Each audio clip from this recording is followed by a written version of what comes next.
रुक करते भिवानी का, जहां पर मुख्यमंत्री नायब सिंह सैनी क्या कुछ कह रहे हैं, सुनवाते हैं आपको। उठा करके देखता हूं, वहीं पर लोगों का जनसैलाब दिखाई दे रहा है।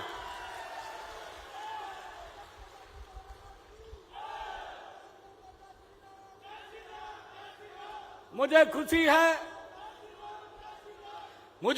है कि आज भगवान शिव जी के पावन मास पावन पर्व का आज तीसरा दिन है, आज तृतीय दिन है। यह दिन महाराजा दक्ष प्रजापति जी की जयंती का ये पावन पवित्र दिन है। इस भव्य समारोह में आप सभी के बीच में आज मुझे आने का अवसर मिला है। मैं अपने आप को गौरवान्वित महसूस कर रहा हूं।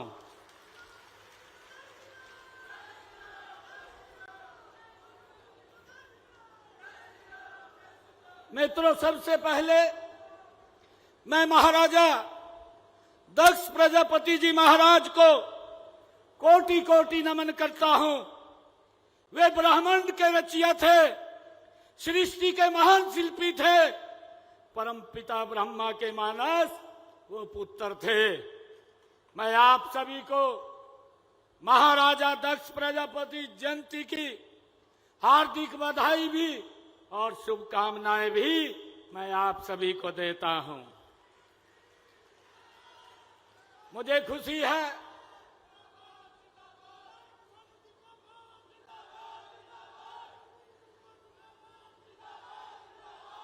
खुशी है कि हमने समाज के हर वर्ग के उत्थान और प्रदेश के हर क्षेत्र के समान विकास के लिए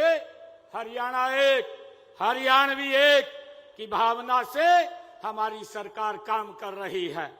मुझे ये भी खुशी है कि आज इसी कड़ी के बीच में जब महाराजा गुरु दक्ष प्रजापति जयंती का हम भव्य आयोजन कर रहे हैं, तो हमने भिवानी जिला के 234 करोड़ 38 लाख रुपए की लागत की 19 परियोजनाओं के उद्घाटन और शिलान्यास आज किए हैं।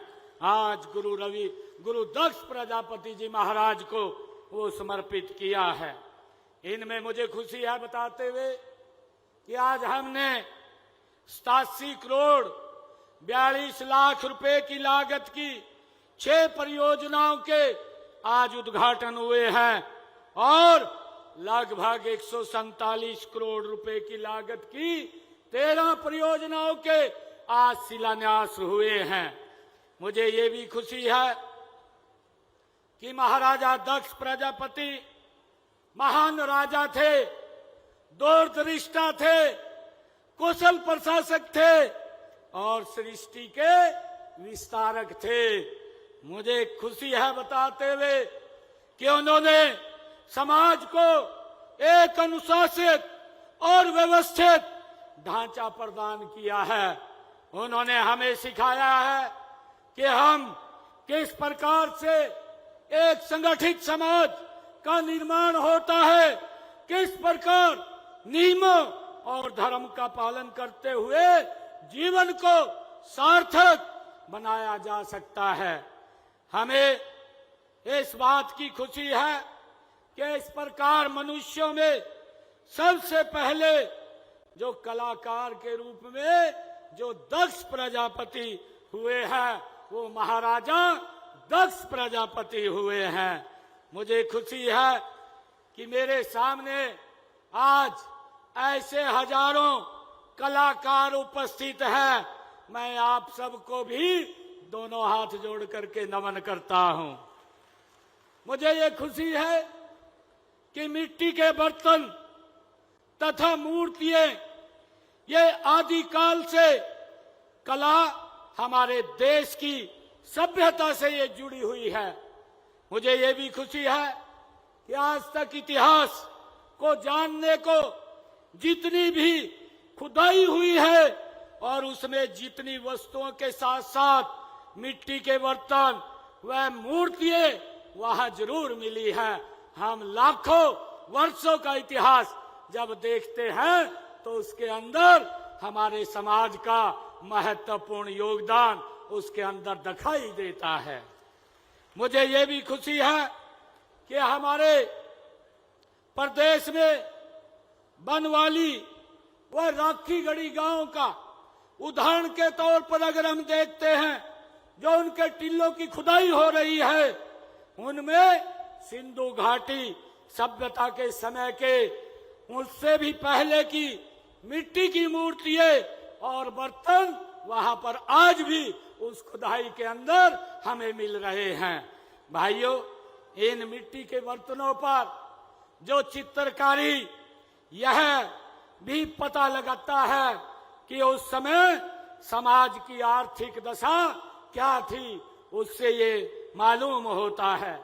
लोगों का खान पान कैसा था और सामाजिक दृष्टि से लोग उस समय कितनी तरक्की कर चुके थे। मुझे इतिहास की जानकारी में भी प्रजापत समाज का ये बड़ा योगदान ये हमें दिखाई देता है। मुझे खुशी है कि आपने चाक के आविष्कार से अपनी कला को नई ऊंचाइयों तक पहुंचाया है। इसलिए हमारे समाज में चाक को बहुत सम्मान दिया जाता है। हम सब जानते हैं कि जब बिटिया का शादी होती है या विवाह का कोई शगुन होता है, तो हम अपने परिवार में चाक की पूजा आज भी करते हैं। इस प्रकार मिट्टी से बर्तन बनाने की कला हमारी अमूल्य धरोहर है। मिट्टी के बर्तन बनाना मात्र एक कला नहीं है, बल्कि इसमें प्रजापत समाज की कलात्मक सोच, उसकी कुशलता और आपका कौशल उसमें दिखाई देता है, वो छिपा हुआ है। मुझे यह कहते हुए बड़ा गर्व हो रहा है कि प्रजापत समाज ने अपनी कला को केवल एक व्यवसाय नहीं समझा है, बल्कि उसे एक पूजा माना है। आपके बनाए हुए घड़े का ठंडा पानी आज भी फ्रिज को मात देता है। बोतलों को, वो रखी हुई फ्रिज के अंदर बोतलों को वो मात देता है। आपके द्वारा बनाए हुए दिए आज भी हमारी दीपावली जगमग होती है, और इनमें केवल तेल और बत्ती नहीं, आपकी आस्था और परंपरा की लो वो जलती है। मुझे ये खुशी है। मित्रों, ये बात ठीक है कि विज्ञान के युग में जब प्लास्टिक का ज्यादा चलन हुआ है, शीशे के बर्तनों के आने से मिट्टी के मांग कम हुई है। इसलिए आज परंपरागत दक्षता और व्यावसायिक कुशलता में बदलने की आज जरूरत है। तभी आप तकनीकी के इस युग में आगे बढ़ सकते हैं। मिट्टी से न केवल बर्तन बल्कि सजावटी वस्तुएं बनाने के परंपरागत तरीकों के साथ साथ नई नई तकनीकों का अधिक से अधिक हमें इस्तेमाल करना चाहिए। मेरा आग्रह है कि प्रजापति समाज आम इस्तेमाल के बर्तनों के साथ साथ मिट्टी के सजावट वाले वस्तुएं भी बनाए, जिनकी विदेशों में भारी मांग है, जिनको निर्यात किया जा सकता है। मुझे खुशी है कि हमारी सरकार का दृढ़ संकल्प है कि हरियाणा के हर मेहनत कश को सम्मान मिले, उसे ताकत मिले और उसकी प्रगति के नए नए रास्ते खुले। हम माननीय देश के यशस्वी प्रधानमंत्री आदरणीय नरेंद्र मोदी जी के सबका साथ, सबका विकास, सबका विश्वास और सबका प्रयास के मूल मंत्र को अपना करके हम आगे बढ़ रहे हैं। हमारी नीतियां किसी एक वर्ग जाति के लिए नहीं, बल्कि हरियाणा के हर उस नागरिक के लिए हैं जो मेहनत और ईमानदारी से अपना जीवन यापन करना चाहता है। मुझे खुशी है कि प्रजापत समाज, जैसा अभी बताया भी गया है कि BCA में आता है, हमने इस वर्ग के उत्थान व कल्याण के लिए अनेक योजनाएं वो चलाई है। हमने मट्टी कला बोर्ड उसका गठन किया है। कलात्मक वस्तुएं आदि का निर्माण करने वालों को प्रोत्साहन दिया है। हरियाणा में हमने पिछले दिनों पिछड़े वर्ग की जो क्रीमी लेयर व्यवस्था थी उसको केंद्र के आधार पर करने का निर्णय ये आपने लिया है। मैं कहना चाहूंगा कि हमारे इस समाज ने जो काम किए हैं उन कामों को आगे बढ़ाने का काम निरंतर ये हमारी सरकार कर रही है। मुझे ये भी खुशी है कि हमने पंचायती राज संस्थाओं में बीसीए वर्ग के लिए हमने 8% का आरक्षण देने का ये काम हमारी सरकार ने किया है। पिछड़े वर्गों के उत्थान के व कल्याण के लिए पिछड़ा वर्ग आयोग का गठन हमारी सरकार ने किया है। पिछड़े वर्ग के बीपीएल परिवारों की बेटियों की शादी पर अभी निर्णय लिया गया, जिसमें हमारे रणबीर गंगवा, हमारी हरियाणा की पूरी कैबिनेट, उन्होंने एक मुश्त ये निर्णय लिया कि पिछड़े समाज की बेटियों को जो पहले 41,000 रुपया शादी पे दिया जाता था उसको बढ़ा करके 51,000 रुपये करने का काम ये हमारी सरकार ने किया है। और धीरे धीरे करके इसको और सशक्त और मजबूत किया जाएगा। मुझे खुशी है कि गरीब और जरूरतमंद परिवारों को स्वास्थ्य सुविधाएं उपलब्ध कराने के लिए आयुष्मान भारत और प्रधानमंत्री जन आरोग्य योजना इस प्रकार की शुरू की गई है। इस योजना के तहत सालाना 5 लाख रुपए का वो मुफ्त इलाज देने की सुविधा ये हमारी डबल इंजन की सरकार कर रही है। मुझे ये भी खुशी है कि किसी समाज का उत्थान करने के लिए उसे आधुनिक शिक्षा की आवश्यकता है। गरीब के लिए बच्चों की पढ़ाई का खर्च उठाना ये बहुत मुश्किल होता है, इसलिए पिछड़े गरीब वर्ग के 3 लाख रुपए तक वार्षिक आय वाले परिवारों की बच्चों की पढ़ाई के लिए 15 लाख रुपए तथा विदेश में पढ़ाई करने के लिए 20 लाख रुपए तक का ऋण 4% वार्षिक ब्याज पर देने का काम ये हमारी सरकार कर रही है। मुझे ये भी खुशी है कि प्री मैट्रिक छात्रवृत्ति योजना के अंतर्गत हमारे अन्य पिछड़ा वर्ग जिनकी पारिवारिक आय 2-2.5 लाख रुपए तक है, उनके 9वीं 10वीं कक्षा में पढ़ने वाले विद्यार्थियों को 4,000 रुपए वार्षिक शैक्षणिक भत्ता भी देने का काम ये हमारी सरकार कर रही है। मित्रों, मुझे खुशी है कि पीएम यशस्वी योजना के अंतर्गत अन्य पिछड़े वर्ग जिनकी वार्षिक पारिवारिक आय 2.5 लाख रुपए तक है के विद्यार्थियों को 5,000 रुपए लेकर 20,000 रुपए तक शैक्षणिक भत्ता व ट्यूशन फीस वो प्रदान की जाती है। मुझे ये भी खुशी है कि पोस्ट मैट्रिक छात्रवृत्ति योजना के अंदर हमारे पिछड़े वर्ग के विद्यार्थियों को 160 रुपए से 750 रुपए तक मासिक छात्रवृत्ति, इसके अतिरिक्त सभी नॉन रिफंडेबल फीस प्रति आपूर्ति भी की जाती है। डॉक्टर अंबेडकर मेधावी छात्र संशोधित योजना के तहत पिछड़ा वर्ग के विद्यार्थियों को और शिक्षा के लिए 8,000 रुपए वार्षिक की छात्रवृत्ति भी दी जाती है। मुझे खुशी है बताते हुए कि विभिन्न प्रतियोगी और प्रवेश परीक्षाओं की तैयारी करने वाले उम्मीदवारों को मुफ्त कोचिंग भी दी जाती है। ये भी निर्णय हमारी सरकार ने किया है। मित्रों, गरीबी का सबसे बड़ा कारण ये बेरोजगारी होता है, इसलिए हमने गरीब परिवार को उनके अनुकूल रोजगार देने का बीड़ा उठाया हुआ है। हम चाहते हैं कि हमारे प्रजापति समाज के भाई आज आधुनिक इलेक्ट्रिक व सोलर आधारित चाक और नई भट्टियों का उपयोग करें ताकि उत्पादन बढ़े और मेहनत कम लगे। मित्रों, हमने गरीब परिवारों के उत्थान व कल्याण के लिए हमारी सरकार ने केवल योजनाएं ही शुरू नहीं की, बल्कि योजनाओं का लाभ उन व्यक्तियों तक पहुंचाना भी सुनिश्चित किया है जिसके लिए वो बनी है।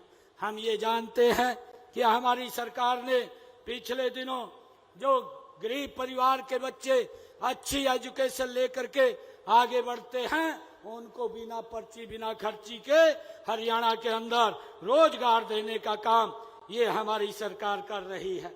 मैं आज महाराज गुरु दक्ष प्रजापति जी महाराज के इस जयंती समारोह में आप सबको पुनः बहुत बहुत बधाई देता हूं। आप सब जानते हैं कि लगातार समाज के हर वर्ग के लोगों से मैं मिलता रहता हूं, बातचीत भी होती रहती है, उनसे उनकी समस्याओं के बारे में जानने की मैं कोशिश भी करता रहता हूं ताकि उन्हें हल कर सकूं। मैं आपके समाज के लोगों से भी मिला हूं। आपके समाज के लोगों ने मुझे बताया है कि जिसकी चर्चा अभी हमारे रणबीर गंगवा जी कर रहे थे कि गांव के अंदर जब चुनाव होता है, चुनाव के समय अगर कोई दूसरा व्यक्ति आ जाता है तो हमारे लोगों को उसकी दिक्कत होती है। मैं आज ये घोषणा करता हूं आप सबके बीच में महाराजा गुरु दक्ष प्रजापति जयंती समारोह के अवसर पर मैं ये घोषणा करता हूं कि अगले 15 दिनों में प्रदेश के 2000 गांव में जहां पंचायती भूमि उपलब्ध है वहां प्रजापति समाज को भूमि उपलब्ध करा दी जाएगी। भाइयों, मैं आज ये घोषणा करता हूं। और वहां प्रजापति समाज को मैं आज ये भी कहना चाहता हूं कि आपको खसरा नंबर सहित जमीन की पूरी जानकारी वो आपके पास उपलब्ध होगी। कोई व्यक्ति उसकी तरफ आंख भी नहीं उठा पाएगा। भाइयों, मुझे खुशी है, मैं जब रणबीर गंगवा जी से बात कर रहा था मैंने इनको बताया कि भिवानी के अंदर यह कार्यक्रम हमने रखना है और भिवानी के अंदर मैं उस दिन 105 गांव के प्रजापति समाज की जनसंख्या के अनुसार 5 एकड़ भूमि जमीन देने का अधिकार पत्र आज मैं देने का काम करूंगा ताकि आप लोगों को किसी प्रकार की कोई दिक्कत समस्या ना हो। भाइयों, मैं ये भी घोषणा करता हूं कि आज सूक्ष्म उद्यम शुरू करने वाले हमारे प्रजापति समुदाय के लोगों को हरियाणा ग्रामीण औद्योगिक योजना के तहत वित्तीय सहायता प्रदान की जाएगी और इसके तहत प्रदेश के बी, सी तथा डी श्रेणी के ब्लॉकों में मशीनरी तथा भवन निर्माण किए गए निवेश पर 15% की दर से पूंजीगत सब्सिडी दी जाएगी। मैं आज इसकी घोषणा करता हूं। और इसके अलावा 7 वर्षों के लिए सावधि ऋण पर 7% या उसका अधिकतम 8 लाख रुपए प्रति वर्ष की दर से ब्याज सब्सिडी भी दी जाएगी। आज इसकी मैं घोषणा करता हूं। मित्रों,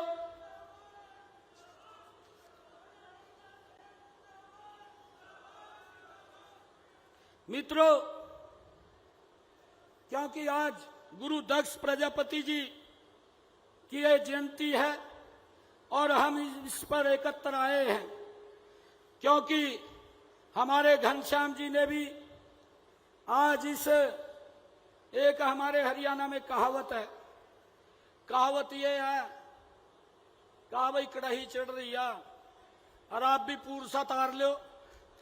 और आज घनश्याम जी ने इस कड़ाही के अंदर अपना भी काम ये कर लिया है।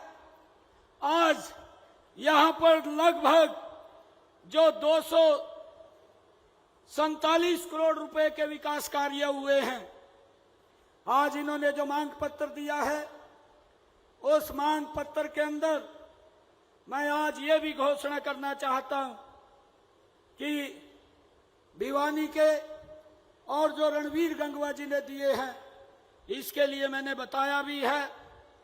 और जो रणबीर गंगवा जी ने धर्मशालाओं के लिए समाज के, चाहे फतेहाबाद हो चाहे रोहतक हो, रणबीर गंगवा जी बोल रहे थे कि आप मुख्यमंत्री हैं। रणबीर गंगवा जी मुख्यमंत्री तो ये बैठे हैं सारे।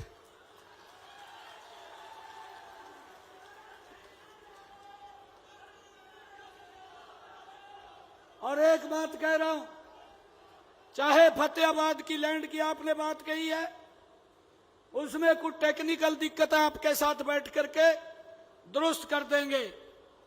और रोहतक के जो प्लॉट की बात कही है, वो प्लॉट भी आपको दे दिया जाएगा, उसकी भी मैं घोषणा करता हूं। जो मिट्टी कला बोर्ड के अंदर चेयरमैन की आपने नियुक्ति की बात कही है, उसको भी जल्दी पूरा कर लिया जाएगा। मुझे ये बताते हुए कि हमने पूरे प्रदेश में योजना के तहत अब तक 30,555 जो हमारे शिल्पकार हैं उनको स्किल ट्रेनिंग दी जा चुकी है। और हमने 50 करोड़ रुपए से अधिक की राशि के ऋण भी वो दिए जा चुके हैं। हमने ये काम किया है। और मैं आपको बताना चाहता हूं कि आपने जो धर्मशालाओं के पैसे की बात कही है, धर्मशालाओं के पैसे के लिए मैं यहां आज हमारा पूरा मंत्रिमंडल बैठा है, जितने भी मंत्रीगण यहां पर हैं, मेरे को उन्होंने ये अधिकार दिया है कि आप प्रजापति समाज के लिए यहां पर हमारी तरफ से भी वो घोषणा कर देना। हमारे चाहे कृष्ण लाल पुआर हैं, उन्होंने 11 लाख की बात कही है। हमारे महिपाल डांडा जी हैं, उन्होंने भी 11 लाख की बात कही है। और हमारे जो कृष्ण बेदी जी हैं, उन्होंने भी 11 लाख की बात की है। और डॉक्टर अरविंद शर्मा जी ने भी 11 लाख की बात की है। हमारे जितने मंत्रीगण मंच के ऊपर बैठे हैं, श्रुति जी तो यहाँ की मंत्री भी है, विधायक भी है, ये तो इनका गृह जिला है, इनका घर यहाँ पर है। और इन्होंने भी 11 लाख रुपया देने की बात कही है। और रणबीर गंगवा जी कह रहे थे कि मेरा भी आप बोल देना कि 21 लाख रुपया मैं दूंगा, वो भी मेरा बोल देना। और मैं आज 31 लाख रुपया मैं देने की घोषणा करता हूं, ताकि जो ये सारा पैसा है, इस पैसे को हमारे समाज के जो भी लोग हैं, वो पदाधिकारी हैं, वो हमें बता देंगे किस किस धर्मशाला में भेजना है, उसको भेजने का काम हम करेंगे। हमारे विधायक जी घनश्याम सराफ जी ने एक मांग पत्र दिया था, मैं ये मांग पत्र भी इनका स्वीकार करता हूं, जिसमें 1,66,00,000 रुपए की लागत से हमारे उप स्वास्थ्य केंद्र जो झज्जर अवस्था में है, उनके निर्माण के लिए गांव हालूवास माजरा, गांव धीरणा माजरा और देवसर में उप स्वास्थ्य केंद्रों के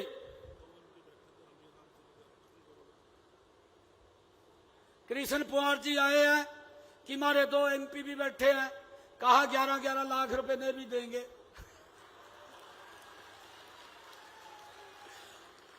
धर्मवीर जी, चौधरी धर्मवीर जी तो यहाँ के सांसद हैं, और रामचंद्र जांगड़ा ये वैसे यहीं के सांसद हैं और आपके समाज के हैं।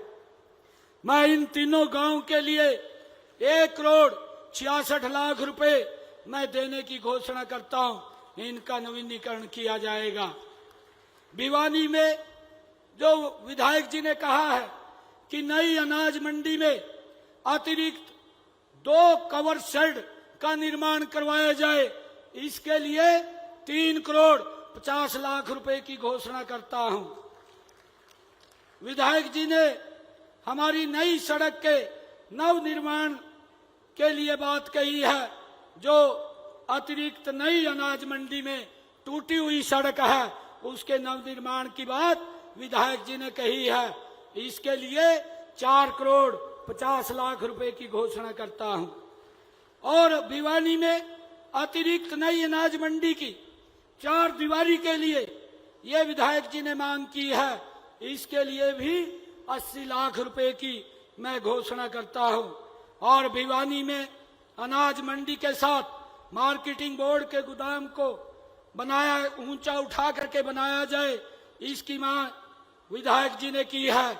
इसके लिए मैं 3 करोड़ 50 लाख रुपए की मैं घोषणा करता हूं।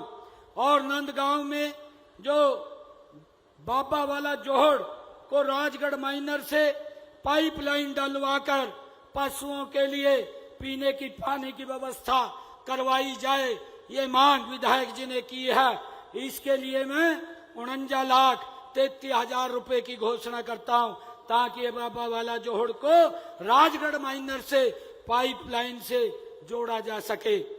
और नंदपुर में जो विधायक जी ने कहा है कि दोनों जोहड़ों बाबा वाला व नया की रिडेशन वाल व सौंदर्यकरण कराया जाए, इसके लिए 2 करोड़ रुपए की मैं घोषणा करता हूं। और जो कम्युनिटी सेंटर और धर्मशालाओं व परस के निर्माण के लिए जो विधायक जी ने मांग की है, जो भिवानी नया बाजार में दुर्बल नाथ खटीक धर्मशाला में हाल कमरा, शेड, शौचालय एवं स्नान घर का निर्माण, और भिवानी में पतराम गेट पर हर हर महादेव धानक धर्मशाला से ऊपर का हाल कमरा बनवाने का बात कही है। और भिवानी के वार्ड नंबर 23 गढ़ी मोहल्ला में कबीर धर्मशाला में फर्श टाइल लगवानी और पीओपी एवं गेट का निर्माण, भिवानी में जैन चौक में सनातन धर्मशाला में हाल कमरे का निर्माण, और भिवानी में वीरवान पाना पर्स में हाल कमरा, 2 कमरे, शौचालय एवं स्नान घर का निर्माण, भिवानी में चिड़ी मार गली में भाट्टा बगड़ी धर्मशाला में फर्श टाइल एवं हाल कमरे का निर्माण। ये 6 धर्मशालाओं के काम ये आदरणीय विधायक जी ने दिए हैं। इनके लिए मैं 1.5 करोड़ रुपया अलग से दे करके जाता हूं। विधायक जी ने भिवानी विधानसभा में जो गांव में कम्युनिटी सेंटर के निर्माण के लिए बात कही है, एक तो गांव कोट में कम्युनिटी सेंटर का निर्माण की बात कही है, गांव हल्लुवास में कम्युनिटी सेंटर की बात कही है, और गांव हल्लुवास माजरा देवसर में भी कम्युनिटी सेंटर के निर्माण की बात कही है। इसके लिए मैं 3 करोड़ 5 लाख रुपए देने की घोषणा करता हूं। और मैं विधायक जी को भिवानी के विकास के लिए, चाहे ग्रामीण क्षेत्र का हो या शहरी क्षेत्र का हो, उसके लिए अलग से मैं 5 करोड़ रुपया और देने की घोषणा करता हूं। मुझे खुशी है कि आज गुरु दक्ष प्रजापति जी महाराज की इस जयंती में मैं एक बार फिर इस भव्य आयोजन के लिए आयोजकों का धन्यवाद करता हूं। आपने मुझे अपने सब के बीच में आने का और अपनी बात रखने का जो अवसर दिया है, इसके लिए मैं आप सबका आभारी हूं। दिल से आप सबका बहुत बहुत धन्यवाद करता हूं। इन्हीं शब्दों के साथ जय हिंद, जय भारत, जय भारत मां।